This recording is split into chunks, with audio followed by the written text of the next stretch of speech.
Good morning, welcome to news analysis. నేను జ్యోత్స్న. సంధ్యా theatre దగ్గర తొక్కిసలాట జరగడం, ఒక యువతి మృతి చెందడం, ఆమె బిడ్డ హాస్పిటల్ పాలవడం, ఈ కేసులో అల్లు అర్జున్ అరెస్ట్ అవ్వడం, నిన్న బెయిల్ మంజూరైంది, వాళ్ళ మార్నింగ్ రిలీజ్ అయ్యారు.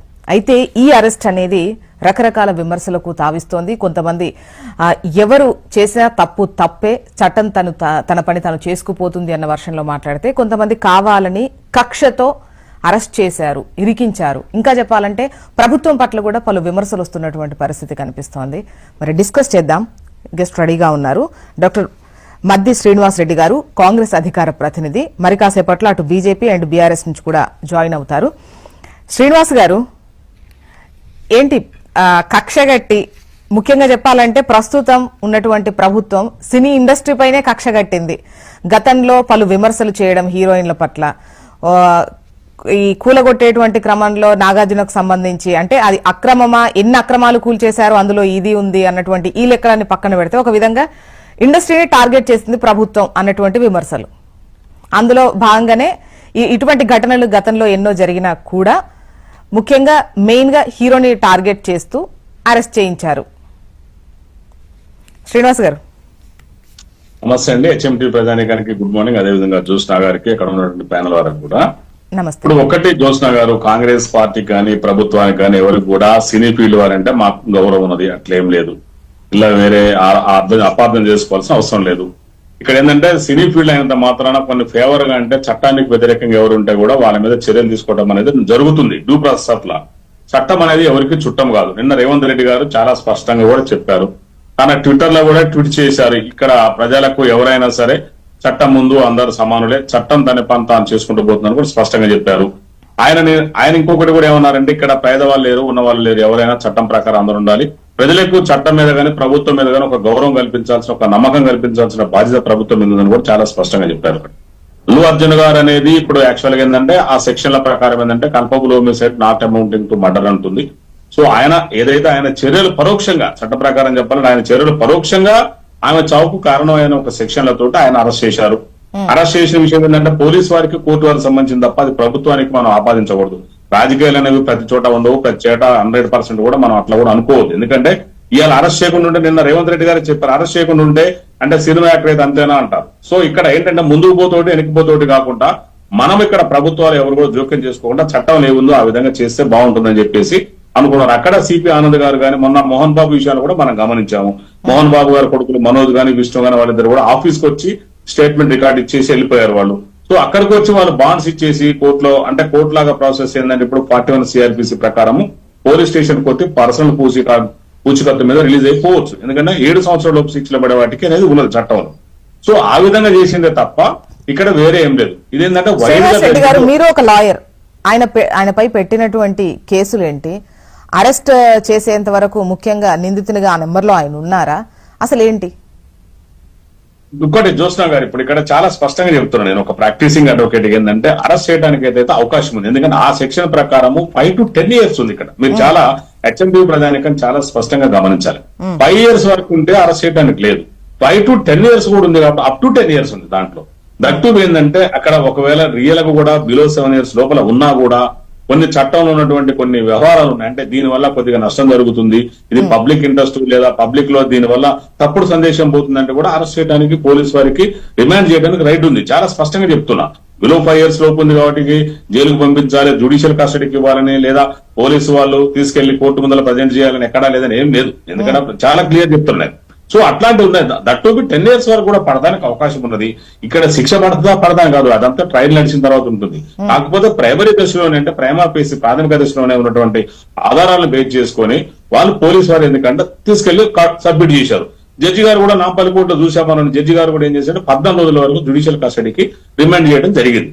ఆ తర్వాత వాళ్ళు హైకోర్టులో బెయిల్ వేసుకున్నారు. గతంలో ఏదైతే క్వాష్ పిటిషన్ వేశారో ఆ క్వాష్ పిటిషన్ లోనే భాగంగా మధ్యంతరంగా అరెస్ట్ ఎప్పుడైతే ఉన్నారో దాని మీద వాళ్ళు బెయిల్ అడిగారు. బెయిల్ అడిగినప్పుడు కూడా గండికోట శ్రీదేవి గారు ఎవరైతే ఉన్నారో హైకోర్టు జస్టిస్ గారు, సో వారు కోర్టు వారు ఏం చేశారంటే మధ్యంతరంగా బెయిల్ ఇచ్చారు. మధ్యంతర బెయిల్ అంటే అది కూడా 4 weeks కి ఇచ్చారు. సో ఈ తర్వాత వాళ్ళ కండిషన్ అనేది ఉంటుంది.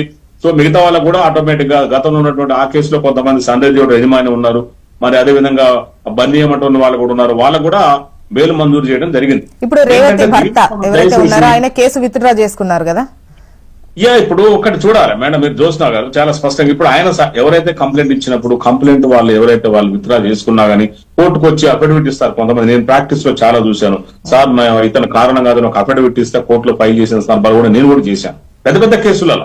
ఎందుకంటే ఆన్ రికార్డులో చెప్పకూడదు కూడా చెప్తున్నాను, ఆన్ రికార్డుల పేరు చెప్ప అంటే అట్లా ఉంది ప్రొసీజర్. ఎందుకంటే ఇప్పుడు ఇవాళ ఈ రోజు భారతదేశ వ్యాప్తంగా నేషనల్ లోక్ అదాలత్ ఉంది 14వ తారీఖు సెకండ్ సాటర్డే ఈ రోజు శనివారం నాడు. సో కేసులు రాజీ మార్గం రాజమార్గం అని చాలా స్పష్టంగా చెప్తున్నారు. సో ఆమె ఎవరైతే ఉన్నారో వాళ్ళ భర్త వచ్చి అఫిడవిట్ ఇచ్చినప్పుడు లేదా భర్త వచ్చి చెప్పినప్పుడు ఎవరైనా చేయలేరు. ఆటోమేటిక్ గా వాళ్ళకి ఆమె వచ్చింది కాబట్టి వాళ్ళు కూడా రేవతి వాళ్ళ హస్బెండ్ వచ్చారు చెప్పారు, ఆమెకు 25 lakhs ఇచ్చారు మానవ దృక్పథం తోటి, కాబట్టి court due process of law ప్రకారం పోయింది, ఆ బెయిల్ మంజూరు అంటే చేసింది. శ్రీనివాస్ గారు జరిగిన అంటే ఈ పరిణామాలన్నీ రేవతి మరణం తర్వాత జరిగినటువంటి పరిణామాలు ఏవైతే ఉంటాయో వాటన్నింటితోనే పలు విమర్శలు వస్తున్నాయి. అంటే జరగడం, ఆ తర్వాత ముందుగా విమర్శించడం, తర్వాత ఆదుకుంటామని చెప్పారు, పిల్లాడి వైద్యానికి కావచ్చు చదువుకు తర్వాత కావచ్చు ఇస్తామని అన్నారు, మేము అండగా ఉన్నామని యూనిట్ చెప్పింది అన్నటువంటి బయట కూడా మనం వినున్నాం. ఆ తర్వాత మళ్ళీ కేసు ముందుకు రావడం, అరెస్ట్ జరగడం, అంటే ఇవన్నీ కూడా ఏదో వెనకుండి నడిపిస్తున్నటువంటి ఇది ప్రజలకు కలుగుతోంది. లేదు ఒక్కటే జ్యోత్స్నా గారు దయచేసి తప్పుడు సందేశం మీడియా ద్వారా ఏంటంటే నేను ఎవరికి ప్రజలకు కలగట్లేదు. ఎందుకంటే నేను ప్రజల్లోనే ఉన్నా. నేను ఎందుకంటే చూస్తున్నాను ఖమ్మంలో గానీ హైదరాబాద్ లో గానీ సూర్యాపేటలో గానీ డోర్నకల్ ఇన్ఛార్జ్ అక్కడ గానీ అంటే ప్రజలకు అట్లా ఏం లేదు. ఇక్కడ ఏంటంటే ప్రాసెస్ ప్రకారం పోవాలి కదా. ఇప్పుడు సంధ్యా జ్యోతి యజమాని అరెస్ట్ చేసినప్పుడు తర్వాత ఏముంటుంది, ఒక ఆర్డర్ లో ఉంటారు, ఆర్డర్ ప్రకారం అరెస్ట్ చేసుకుంటూ వస్తారు, అందుబాటులో ఉన్న వాళ్ళు అరెస్ట్ చేసుకుంటూ వస్తారు, ముందుగా ఉన్న అరెస్ట్ చేసుకుంటారు, ఒక సిస్టమ్ ఉంటుంది. ఎవరో 11వ ముద్దాయినో 10వ ముద్దాయినో పట్టుకుని ముందు అరెస్ట్ చేసి జైలు పెట్టేసి మొదటి దూరం చేయడం ఉండదు అక్కడ. సో ఇక్కడ ఎవరికి ఇంటెన్షన్ లేదు, పోలీస్ వారికి ఇంటెన్షన్ లేదు, ప్రభుత్వానికి ఇంటెన్షన్ లేదు. రేవంత్ రెడ్డి గారు ముఖ్యమంత్రి గారు చాలా స్పష్టంగా చెప్పారు, చట్టం తన పని తాను చేసుకోబోతుంది తప్ప దీన్ని ప్రభుత్వం ఇన్వాల్వ్మెంట్ చేయొద్దు. ఇప్పుడు అరెస్ట్ చేయకుండా ఇప్పుడు మీరు ఒకటి అన్నారు, సినీ ఫీల్డ్ మీద ఎవరికి కూడా కక్ష లేదు. హెచ్ఎండి ప్రజానికానికి చాలా స్పష్టంగా చెప్తున్నాను. నాగార్జున గారు ఉన్నారు. ఇప్పుడు నేను ఒకటి చెప్తున్నానండి, నాగార్జున గారు ఆక్రమిస్తారు రైట్ అండి, మనం దయచేసి అర్థం చేసుకోవాలి. రైట్ అని ఎవరు అనట్లేదు, రైట్ అని ఎవరు అనట్లేదు, ఆక్రమణ తొలగించొద్దు అని కూడా చెప్పట్లేదు. శ్రీనివాస్ రెడ్డి గారు ఒక్క నిమిషం, అంటే అందరినీ అదే విధంగా చూస్తున్నారా అనేది ఒకటి. మేడం మీరు చట్టం ప్రకారము ఎవరైనా జైలుకు పోతారు, ఇల్లు ఎవరికి ఎలాంటి సందేహం లేదు. ఎందుకు పోవట్లేదండి? అట్లే మనం ఎందుకు అనుకుంటున్నాము? ఇంత తప్పు చేసినా కూడా ప్రైమా ఫేస్ ఎవిడెన్స్ ప్రకారం జైలు పోయిన గొప్ప గొప్పలు కూడా ఉన్నారు. ఇవాళ రాజకీయ నాయకులు కావచ్చు, సినీఫీల్డ్ గారు కావచ్చు, వ్యాపారస్తులు కావచ్చు, ఇంకెవరైనా కావచ్చు. తప్పు చేస్తే ప్రజలకు ఒక సందేశం పోవాలి. ఈ భారతదేశంలో ఇవాళ జ్యుడిషియరీ మీద ప్రజలకు చాలా నమ్మకం ఉంది. ఇప్పటి వరకు కూడా చూసాం, మనం ఎప్పటి నుంచో చూస్తున్నాము. ఇవాళ కింద కోర్టు నుంచి జిల్లా కోర్టు కావచ్చు, హైకోర్టు కావచ్చు, భారతదేశ అత్యున్నత న్యాయస్థానం సుప్రీంకోర్టు కావచ్చు, ఇలా కోర్టులు అంటే ప్రజలకు చాలా నమ్మకం ఉంది. ఎంతో మంది పర్టికులర్ గా ఈ కేసును హైలైటెడ్ గా ఎందుకు మాట్లాడుతున్నారు ఇవన్నీ అనంటే, ఒకటి స్టార్ హీరో ఇవన్నీ పక్కన పెడితే ముఖ్యంగా గతంలో కూడా ఇటువంటివి సినిమా రిలీజింగ్ టైంలో కావచ్చు, ఈవెన్ పొలిటీషియన్స్ సభలు సమావేశాలు జరిగినప్పుడు కావచ్చు, ర్యాలీల్లో కావచ్చు, ఇటువంటివి జరిగినప్పుడు ఈ విధమైనటువంటి ఎఫెక్ట్ వాళ్ళు చవి చూడలా. బట్ ఇప్పుడు చూస్తున్నారు కాబట్టి డిస్కషన్ ముఖ్యంగా ఇది ప్రభుత్వాన్ని మాత్రమే అంటున్నారు, లేదంటే పోలీసులను మాత్రమే అంటున్నారని కాదు. ఈ కేసు అనేది వాటికన్నా భిన్నంగా కనిపిస్తోంది. సో ఇది టార్గెటెడ్ కేసు అనేది వస్తున్న విమర్శ. ఇప్పుడు టార్గెటెడ్ కేసు ఒకటి జ్యోత్స్నా గారు చూడండి, ఎక్కడ జరిగినా కూడా నేను ఇందాక చెప్పాను లాయర్ కాబట్టి చట్ట ప్రకారం ఏంటంటే డైరెక్ట్ ఇప్పుడు యాక్సిడెంట్ కేసులు ఉంటుంది. యాక్సిడెంట్ కేసులో యాక్సిడెంట్ అయితే చనిపోతారు, దాన్ని మనం మర్డర్ కింద చూస్తామా? చూడం. ఎందుకంటే అదేంటంటే ఇంటెన్షన్ లేదు. మీరు ఒక దయచేసి గమనించాలి. శ్రీనివాస్ గారు మన డిబేట్ కంటిన్యూ చేద్దాం. ఒకసారి అల్లు అర్జున్ కు సంబంధించినటువంటి వాళ్ళు మాట్లాడుతూ ముఖ్యంగా కావాలని చేసినటువంటిది అని చెప్పేసి కాస్త ఖండిస్తూ తీవ్ర పదాలతో మాట్లాడినటువంటిది మనకు కనిపిస్తోంది. యాక్చువల్గా కేసు ఇష్యూ గురించి మాట్లాడతారని అనుకున్నాం. శ్రీనివాస్ గారు కంటిన్యూ. జ్యోత్స్నా గారు చూడండి, ఇప్పుడు ఆయన అవగాహన లేకుండా మాట్లాడుతున్నారు. మనం చాలా శాపనార్థాలు పెడుతున్నారు. మనం చాలా స్పష్టంగా గమనించాలి. ఆవేశం ఉంటుంది, ఎవరికైనా బాధ ఉంటుంది. మనకు సంబంధించిన వాళ్ళు మన అభిమాన హీరో జైలు పోయినప్పుడు ఖచ్చితంగా బాధపడతాము. కానీ ఎవరిని ఇప్పుడు అల్లు అర్జున్ గారిని బాధించాలనో బాధ పెట్టాలనో ప్రభుత్వానికి కానీ పోలీసు వారికి కానీ ఎవరికి లేదు. చట్టం తన పని తాను చేసుకుపోయే ప్రస్తావన తేవచ్చో లేదో కానీ సోషల్ మీడియాలో ఒకటి ట్రోల్ అవుతూ ఒక న్యూస్ వైరల్ అవుతోంది. స్టేజ్ పైన పేరు మర్చిపోయి తడబడినందుకే పేరు గుర్తుండేలా చేస్తారు, అందుకే ఇలాగా చేసింది ప్రభుత్వం అనేది. ఇది క్వశ్చన్ కాదు, యాక్చువల్ గా సర్క్యులేట్ అవుతున్నటువంటి ఒక చిన్న లైన్. ఒక్కటే జ్యోత్స్నా గారు, ఇప్పుడు రేవంత్ రెడ్డి గారు అనేది ఒక మేనియా. మనం ఇలా అడ్మిటెడ్ ఫ్యాక్ట్ కాదని తెలుగు రాష్ట్రాలే కాదు ఇండియా లెవెల్లో ఒక పాన్ ఇండియా పొలిటీషియన్ అయిపోయారు. చాలా స్పష్టంగా చెప్తున్నాను. ఎందుకంటే ఇలా రేవంత్ రెడ్డి గారు అనే వ్యక్తి ఒక పాన్ ఇండియా పర్సన్ అయిపోయారు, పాన్ ఇండియా పొలిటీషియన్ అయిపోయారు. వీళ్ళు సినిమా యాక్టర్లు, పాన్ ఇండియా హీరో కావచ్చు లేదా పాన్ ఇంటర్నేషనల్ హీరో కావచ్చు. కానీ ఇవాళ రేవంత్ రెడ్డి గారు ఇందా పీపుల్ లో ప్రజల నుంచి వచ్చేసి ఆయన ఏమో 100 కోట్లు ఉన్నాడు కాదు, లేకపోతే వారసత్వ రాజకీయాలకు వచ్చినట్టు కూడా కాదు. ఇవాళ యాక్చువల్ గా ఏంటంటే ఆయన కింద నుంచి ఒక్కొక్క మెట్టు ఎక్కుతూ రాజకీయంగా ఎదిగి ఇవాళ భారతదేశంలో అతి కొద్ది కాలంలోనే ఒక ముఖ్యమంత్రి డైరెక్ట్ గా ముఖ్యమంత్రి అయ్యారు. మీరు గమనించండి, ఆయన మంత్రి కూడా కాలేదు, డైరెక్ట్ గా ముఖ్యమంత్రి అయ్యారంటే ఆయన కెపాసిటీ క్యాలిబరు డైరెక్ట్ అధికార పక్షం ముఖ్యమంత్రి మేడం అంటే ప్రజల యొక్క అభిమానంతో ఆయన ఇవాళ ముఖ్యమంత్రి అధిష్టానం ఇచ్చారు. ఆయన ఇవాళ కేంద్ర నాయకత్వం, కాంగ్రెస్ పార్టీ కేంద్ర నాయకత్వం ఇచ్చారు. ఇవాళ ప్రజలలో ఉన్నారు ఆయన. అట్లాంటి వ్యక్తిని ఆయన ఏదో అల్లు అర్జున్ అంటే అబ్బాయి ఏదో స్టేజ్ మీద అన్నంత మాత్రాన అట్లా ఏమి ఉండదండి, అది తప్పు. ఎందుకంటే సోషల్ మీడియాలో మనం చూస్తున్నాం, వాళ్ళకి నచ్చినట్టుగా వాళ్ళు రాసుకుంటారు, చెప్పుకుంటూ వెళ్ళిపోతారు. మనం ఏం కాదనట్లేదు, కానీ అదైతే ఎట్లాంటిది లేదు. నేను చాలా స్పష్టంగా చెప్తున్నా, చాలా స్పష్టంగా ఖండిస్తున్నా కూడా దీన్ని అధికార ప్రతినిధిగా. రేవంత్ రెడ్డి గారి పేరు తలవలేదనో పిలవలేదనో చెప్పలేదనో అట్లాంటిది ఏమీ లేదు. అట్లా మాకు వ్యక్తిగతంగా బన్నీ మీద ఎలాంటి ద్వేషం కానీ కోపం కానీ ఏం లేదు. చాలా స్పష్టంగా చెప్తున్నా. బీఆర్ఎస్ నుంచి కూడా ఉన్నారు, బీఆర్ఎస్ సీనియర్ నాయకులు. మీరు జోస్నా గారు, లగచర్లలో ఒకటి ఖమ్మంలో రైతులు వాళ్ళప్పుడు ఖమ్మంలో రైతులు ఏంటంటే చాలా మంది రైతులకు బేడీలు వేశారు. రైతుల యొక్క పంటలకు ఏదైతే సరిగా సకాలంలో రైతుల యొక్క పంటల్ని కొన్నా కూడా అడ్డికి పావుచీరు చొప్పున వాళ్ళ యొక్క ధాన్యాన్ని కొంటుంటే వాళ్ళందరూ రైతులు కొద్దిగా వాళ్ళ ఆవేశాన్ని చూపించినందుకే ఖమ్మంలో భారీ ఎత్తున చాలా మంది రైతుల్ని ఖమ్మం కోర్టు తీసుకొచ్చారు. ఆ రైతుల తరపున నేనే కేసు చేశాను ఖమ్మం కోర్టు లాయర్ గా.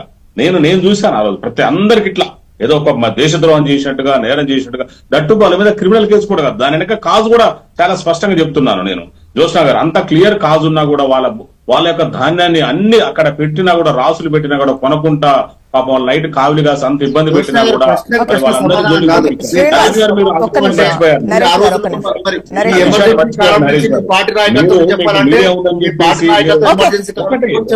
ఇప్పుడు ఈ ఇష్యూ ఇండస్ట్రీకి సంబంధించినటువంటి ఇష్యూ ముఖ్యంగా ఈవెన్ పొలిటికల్ ర్యాలీస్ కావచ్చు, పొలిటీషియన్స్ సభలు కావచ్చు, వీటన్నిటికి సంబంధించి చాలా సందర్భాల్లో జరిగాయి.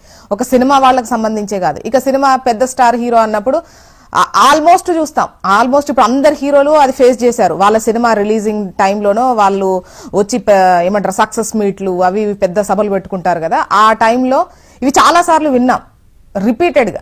అండ్ ఇప్పుడు చూసినట్టయితే దీన్ని ఒక సీరియస్ ఇదిగా, ఖచ్చితంగా సీరియసే, బట్ ఆ విషయాన్ని అప్పుడు సీరియస్ గా తీసుకోకుండా ఇప్పుడు మాత్రం సీరియస్ గా తీసుకున్నారు. మళ్ళీ A11 అల్లు అర్జున్ A11 గా ఉన్నారు. నేను ఏమంటున్నానంటే, ఇందాక నరేష్ గారు ఏమన్నారంటే సభలకు వాటికి వీటికి వస్తున్నారంటే అది ఇంటెన్షన్ లేదు. అక్కడ రాజకీయ నాయకులకు ఇంటెన్షన్ లేదు. సభలు ఏంటంటే సెక్యూరిటీతో చెప్తా నేను జోస్నా గారు చెప్తా, లెట్ మీ కంప్లీట్. అక్కడ ఉండదు కాబట్టి దాన్ని ఉండదు. ఇప్పుడు హైడ్రా బాధితులు అంటున్నారు, ఆ గవర్నమెంట్ తరఫున చేసేటప్పుడు ఏంటంటే అక్కడ ఉంది. ఇప్పుడు అదే విధంగా ఇప్పుడు ఎవరో ఒక వ్యక్తి నా చావుకు కేటీఆర్ కారణం అంటే కేటీఆర్ తీసుకొచ్చి మరి ఊరు తీస్తారండి ఆయన? అట్లుంటదా? ఇప్పుడు చనిపోయేటప్పుడు ఎవరో వ్యక్తి రాసిన కదా, అది ఎంక్వైరీ చేస్తారు, అలా యథార్థం ఉందా లేదా చూస్తారు. రాజకీయాల కుట్రకోణాలు వేరే ఉంటాయి చూస్తున్నా గారు, HMTV ప్రజానికం కూడా గమనించాలి.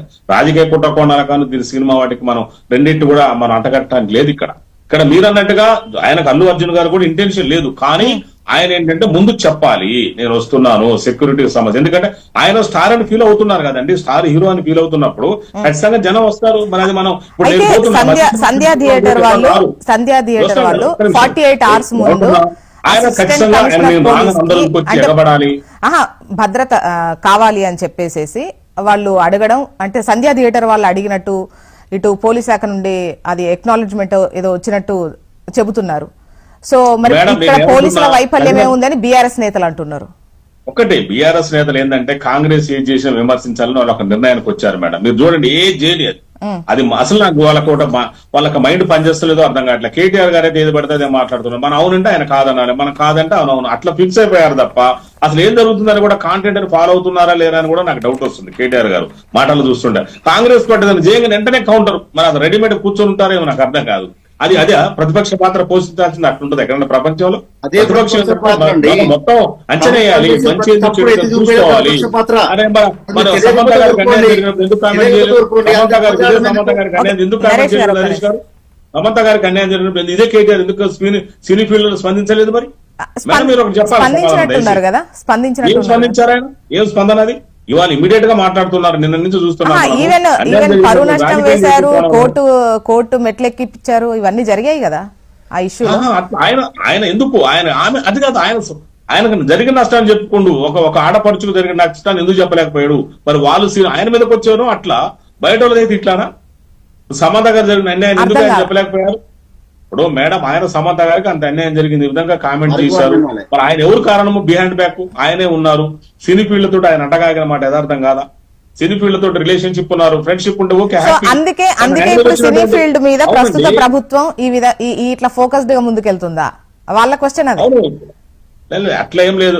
అరే ఒక్క జ్యోత్స్న గారు అట్లాంటిది ఏం లేదు. ఇక్కడ సినీ ఫీల్డ్ లో అంటే కాంగ్రెస్ పార్టీకి కానీ మా అందరు కూడా మంచి అభిమానం ఉంది. సినిమాలు అందరూ చూస్తాము, వాళ్ళు కూడా ఉండాలి. ఎంటర్టైన్మెంట్ అనేది చాలా అవసరము. ఎంత కష్టపడ్డా ఎంత హ్యాపీగా ఉన్నా ఎవరైనా సంతోషాన్ని కోరుకుంటారు, ఎవరు కాదనలే నిజం అది. సో ఇవాళ సినీ ఫీల్డ్ అంటేనేమో, లేకపోతే నాగార్జున గారు అంటేనేమో, అల్లు అర్జున్ గారు, వాళ్ళ ఎవరికి ఏం లేదు. పెద్ద ఫ్యామిలీ, మేము ఎవరు కాదనట్లే, వాళ్ళు మేము గౌరవిస్తాం, రెస్పెక్ట్ ఉంది మాకు. చట్ట ప్రకారం ఏంటంటే హోమ్ మినిస్టర్ గారు రేవంత్ రెడ్డి గారు చట్ట ప్రకారం ఆయన ఏం చేయాలో అది చేస్తారు. పోలీసు వాళ్ళు దాన్ని ఫాలో అవుతారు, ఇన్ఫర్మేషన్ ఇస్తారు. ఖచ్చితంగా హోమ్ మినిస్టర్ హోదాలో రేవంత్ రెడ్డి గారి కనుక ఇన్ఫర్మేషన్ ఉంటుంది, కంపల్సరీ ఉంటుంది. వాళ్ళు అంతేగాని అరెస్ట్ చేయవాకండి, అరెస్ట్ చేయండి అనేది అన్నింటిలో జోక్యం చేసుకోరు కదా. అక్కడ ఉన్నప్పుడు వాళ్ళు ఏంటంటే ఈ విధంగా ఉన్న సార్ అని చెప్తారు. అరెస్ట్ చెయ్యండి చెయ్యొద్దు అని అసలు చెప్పే సిచ్యువేషన్ ఉండదంటారు. ఎట్లా అన్నిటి జోక్యం చేసుకోరు కదా మేడం. హోమ్ మినిస్టర్ ఎంత మాత్రం జోక్యం చేసుకుంటారా మనం? అన్ని ఇప్పుడు ఖమ్మంలో కానీ అరెస్ట్ జరుగుతాయి, హైదరాబాద్ జరుగుతాయి, ఎన్నో పోలీసు